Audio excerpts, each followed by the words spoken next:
What's up, you guys? Avery here, and today I'm bringing to you my top 10 PS4 games of all time. With a brand new generation of consoles right around the corner, I figured now is a better time than ever to look back on the 7-year lifespan of the PlayStation 4.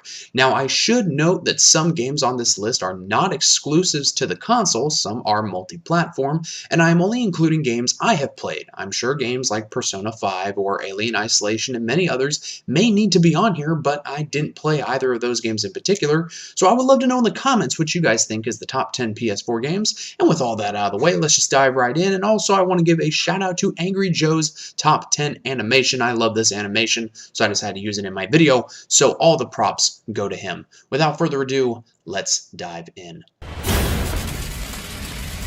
Number 10.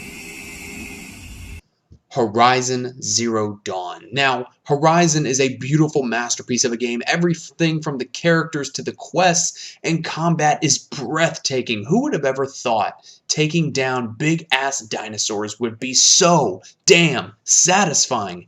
But what held back this game for me, however, was how grindy it felt. I found myself getting burnt out with the game after only about an hour into the Frozen Wilds DLC because I was just tired of the game after playing through the entire campaign, and I was just tired of grinding for levels and just not feeling powerful enough. However, I can still respect the fact that this game is a fantastic piece of work, and if I ever feel like going on the hunt, I pick this game every time. And I don't even need to mention the fact that I'm excited for Horizon 2. That game is going to be absolutely incredible. Number 9. Number 9, Life is Strange. I know it's technically multiple games in the series since I'm talking about the whole Life is Strange series, but if I could only pick one, it would be the first game, which is, of course, Life is Strange 1. Now, I'm sure to most of you, this may be a bit of a strange pick, and this probably isn't something you will see on any other top 10 lists. I played episode 1 of the first Life is Strange and was immediately hooked. I usually don't like story-driven games, but I fell in love with this series. The time travel mechanic in the first game was so much fun, seeing what the best outcomes could be, and then in Before the Storm, seeing what led up to the first game, and then finally the second game showing off 2 new characters with Daniel's, Force abilities? This game is what actually led me to play Beyond Two Souls, and I love that game as well. These developers know how to tell a great story, and I was thoroughly impressed. Number 8.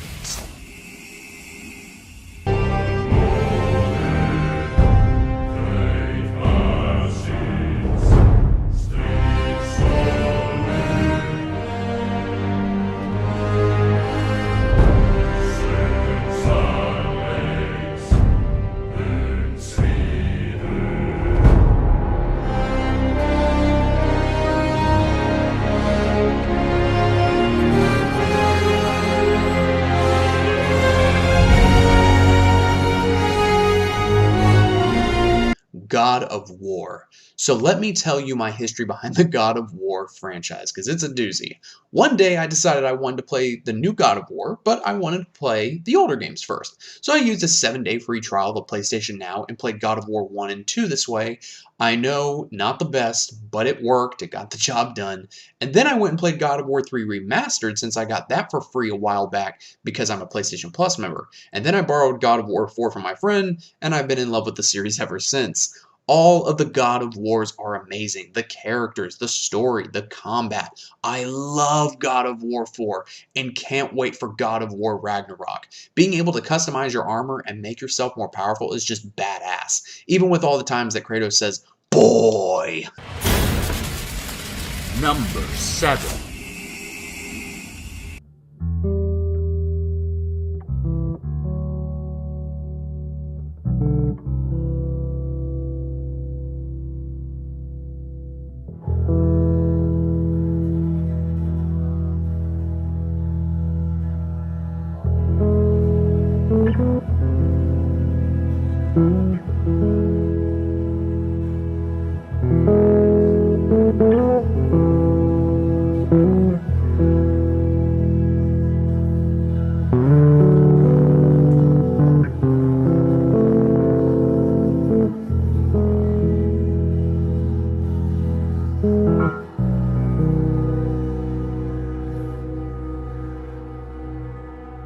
Last of Us Remastered. So here's what's funny about The Last of Us. The first time I played it was on the PlayStation 3, right? And I just had wisdom teeth surgery in that same time period. So I was high as a kite. And once I fully recovered from the surgery, I had to go back through the game and play it again because I couldn't even remember the story. Last of Us was amazing on the PlayStation 3 and just as great on the PlayStation 4. Maybe even a little better since you get the Left Behind DLC with it. Last of Us 2 was unfortunately very disappointing, but the first game was incredible. Great graphics, great characters, great story. Some people said the combat wasn't that good, but I personally loved it.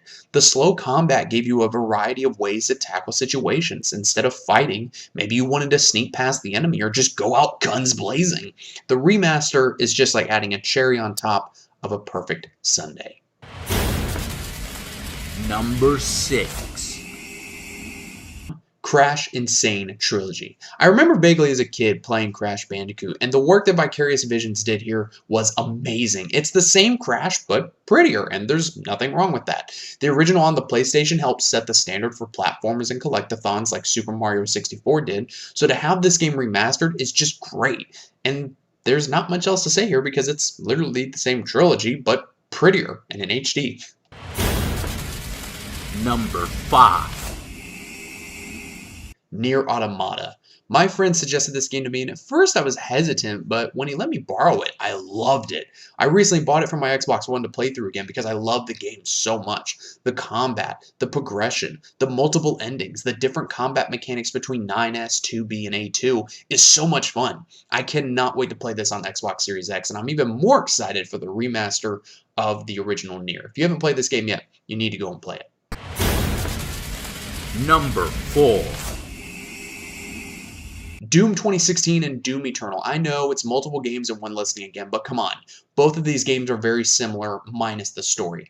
Doom is the original shooter. We're talking the OG here, and I loved playing through these games. Being able to rip and tear in HD was so damn satisfying, and the story was very enjoyable as well. Learning more about what happened in Mars in the 2016 reboot, and then in Doom Eternal, tying the game into what happened all the way back in Doom 64, and giving so much more backstory to the Doom Marine was so cool to learn about. Questions that people had for years about Doom Guy were answered in this game, and it was so great that I'm not going to spoil anything here, so go play it. Also, the little homage that they paid to the bunny who got killed at the end of the first Doom game was amazing. Just got to throw that out there. Moving on. Number 3. Call of Duty Black Ops 3. Now, I'm sure some of you are rolling your eyes right now and you're just saying, Avery, really? A Call of Duty title? Yes, a Call of Duty title. Black Ops 3 was an amazing COD title to me.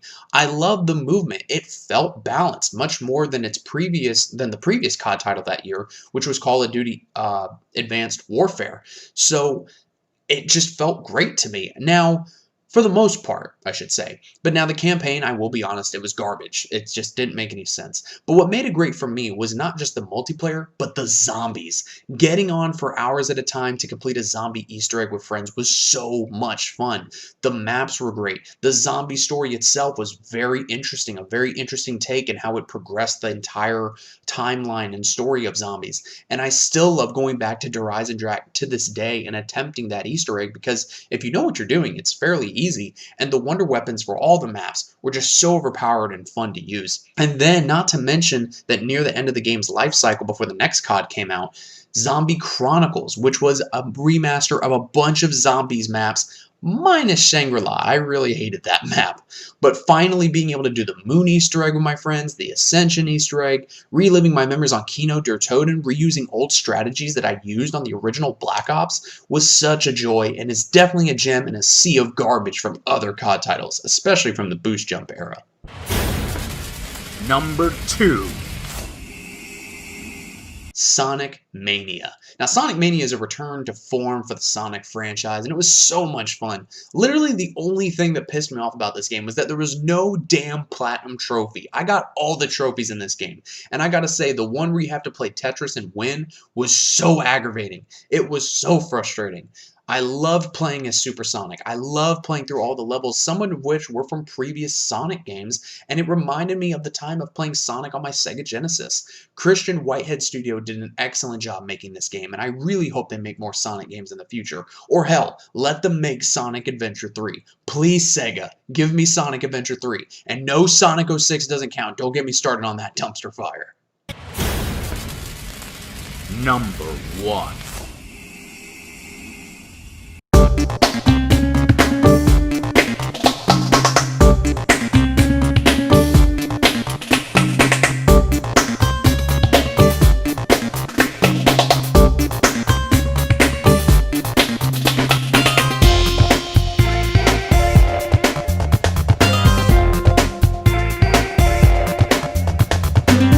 Spyro Reignited Trilogy. This had to be number 1 no matter what. Spyro and Sonic was what got me into gaming. I remember playing Spyro on my PlayStation 1 as a kid and loving every second of it. I got all the trophies in all 3 games for this remaster. All 3 are platinumed, and I could still play more of it to this day. Toys for Bob made this game look so gorgeous with the vibrant colors and redone voice acting. It's just, mwah, it's beautiful. 10 out of 10 material. If you love Spyro, you must play this trilogy, especially if you're like me and remember playing it as a kid. So that is my top 10 list of the best PS4 games of the entire PlayStation 4 lifespan generation, whatever it is that you want to call it. But I also want to know in the comments what you guys think. Is there any games that you think maybe I should have listed? Again, these are just ones that I played and really stood out in my mind. Was there any games that maybe I missed or didn't think about while putting this list together? Please let me know all that more. Maybe Knack should have been number 1 or Knack 2. I don't know. I'm kidding. But thank you guys so much for watching. If you enjoyed, be sure to leave a like and a favorite. Be sure to share this video around with your cats, your dogs, your mom and dad, and any co-workers that are gamers as well. Thank you for watching, and I will see you in the next video.